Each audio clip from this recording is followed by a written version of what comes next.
going to go ahead and do a quick deck construction. I'm going to talk through the process of my mind. Obviously, we don't have a good editor yet for the deck construction, but we're going to figure out what we're doing. I don't have any deck specifically in mind, but I'd like to figure out rough numbers to use. So there's a few types of champions that you want to have in your deck, because you want to have ones that establish the board, like you would feel comfortable playing, spending your gold on, even when nobody has spent their gold yet and the board is empty. And then we're going to want to have punishing champions, which will come in and have blitz usually, so that if the opponent spends their gold before us, we can punish them for that. And then we'll probably have some reactive champions like Palace Guard that will kill their stuff, so we can always get back after they establish the board. And then we'll be using events and such to continue um, cleaning up the board state, basically, and getting us a card advantage. Aha, how's it going, Calvin? Alright, so, um, some strong champions to start off, like, with the establishing of the board. Wild doesn't actually have that many, because you want things that will give you an advantage even if they kill it. So we're going to pick up Winter Fairy, and then we're going to try and stay in good, or Sage, and pick up the rest of the cards that would be in Sage, just so that we have all the blue in one area. So we want to establish the board with Winter Fairy, and let's say Blue Dragon. So those will be two board establishers. We'll probably go with one more or change these numbers around or whatever. After we have things that establish our board, we're gonna want something that punishes our opponent for spending their gold. So we're gonna want like Djinn of Sands, maybe a Frost Giant, maybe two of those, uh, two two Djinns, two Frost Giants, and then probably two Juggernauts, and yeah, we'll keep it to there. So those are our current numbers. Um, and then after that, we're gonna want. So we have our punishers and we have our board establishers. We're gonna add some more colors probably. So we're not gonna stick to one. Then we're gonna add some reactive champions.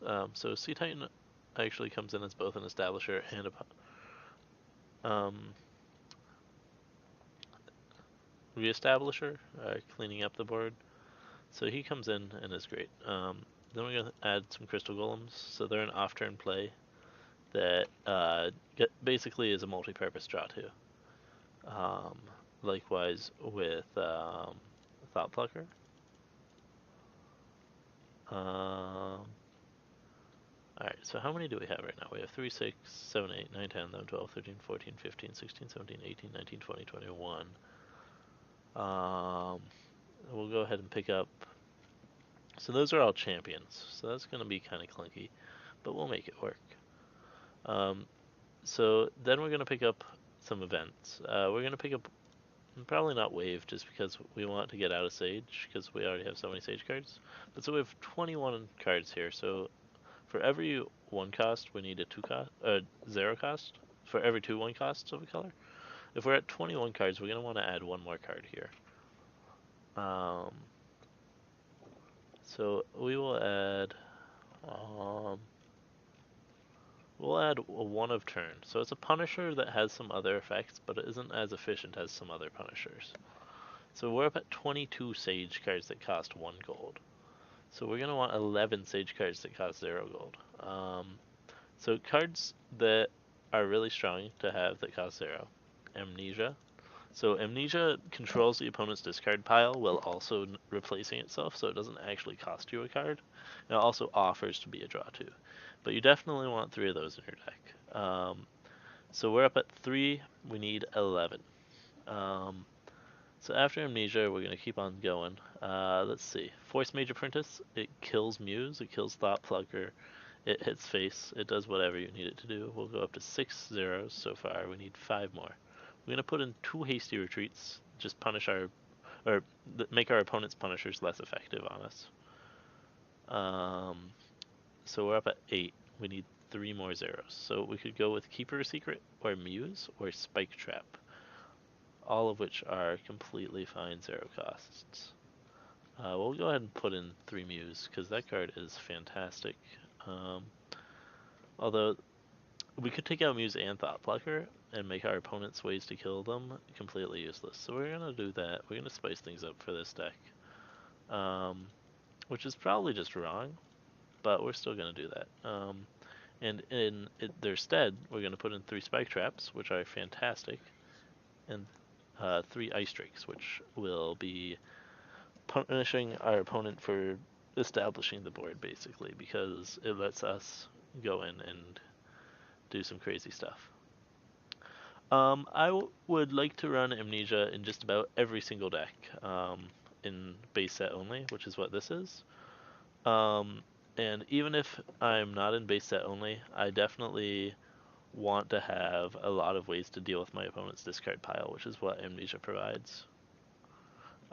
In the base set, Amnesia is one of 3 cards that do it, though, so it's very important to have in your deck, because it's definitely the strongest effect. The other 2 cards that do it are Keeper of Secrets, who only banishes 1 card from their discard pile, and Corpse Taker, who also only takes 1 card out of the opponent's discard pile. Alright, so we're up at 33 cards. They're all Sage. So now we have some Establishers, and we have some Punishers. Let's figure out what else we want to be establishing with. So Wild doesn't do a great job just taking the board, but neither... I'm not sure who really does. We're going to go ahead and pick up Evil as our second color, and I think we're going to keep it to a 2-color deck.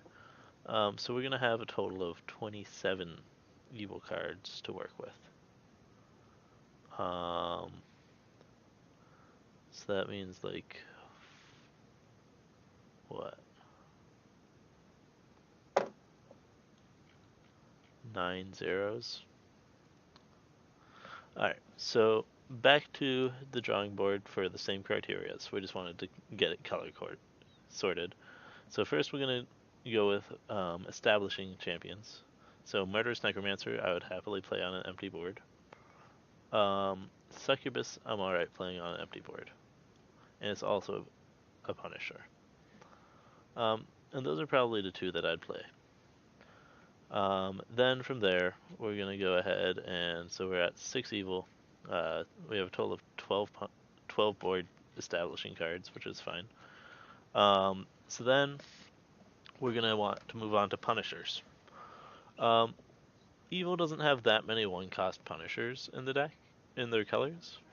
So we're not really going to have many, if any. Because Succubus basically is going to do that for us, as well as all the Sage ones. So then we're going to move on to reactive cards. So we're going to pick up Angel of Death, which is fantastic. It breaks all other champions and leaves you with a 6/5 body. So this is a very champion-heavy deck. I'm not sure if I like this deck, actually, but we'll see how it goes. Other reactive champions in Evil, are there any that I would like to run? Medusa is fantastic. She is probably one of the strongest cards in the game. She has Ambush, so we can play it on the opponent's turn and then break everything. Or break one thing, and then have a 6/8 body. So she's fantastic. Alright, we're up at 12 Evil cards. And we're going to need a total of 18 Evil 1 costs. So then we're going to go and look at some other options that we haven't explored very much yet. Drain Essence gives us life gain, which is very important in case we're fighting a deck that is attacking our health, so any sort of aggro deck, a burn deck or something. So we're up at 15 Evil cards now. Running 3 Angel of Death is very questionable, I think, but we'll make it happen. So we have life gain. Now we want... we have a couple options. Because we want to run probably Zombie Apocalypse. It's an off-turn board clear. We're going to take 2. And then we're going to run 1 Drinker of Blood. So here we're not even playing Final Task, which I think is just a mistake. But we're going to try and make this deck work, and then we're going to probably do a few more decks in the future. And this is my first deck video that is also on stream. So we'll see how this goes. And now we want 9 zeros. So for our zero cost cards in Evil, there's a lot of great options actually. So we have to kind of choose what we need. We need off-turn answers, I think. We don't have very many of those, so we're going to pick up 2 Plentiful Deads, which produce a zombie, and then recall whenever we spend our gold. We're going to want our own answers to Muse and Thought Plucker, so we're going to put in 3 Withers. So that brings us up to 5 zero-cost evil cards. Then we are going to want, let's see, we're going to want Guilt Demon. I forgot about Guilt Demon. He's the one other really fantastic discard control. He's not quite on the same level as Amnesia, but putting him in your deck definitely helps. So we're going to go up to 7 evil cards. We're only putting in 2. Putting in 3 is completely acceptable, though. He's a very strong card. And then we're going to put in 2 Dark Knights, which are just aggressive and open up the board for our punishers, because the opponent likely will spend their gold. So that is our first deck.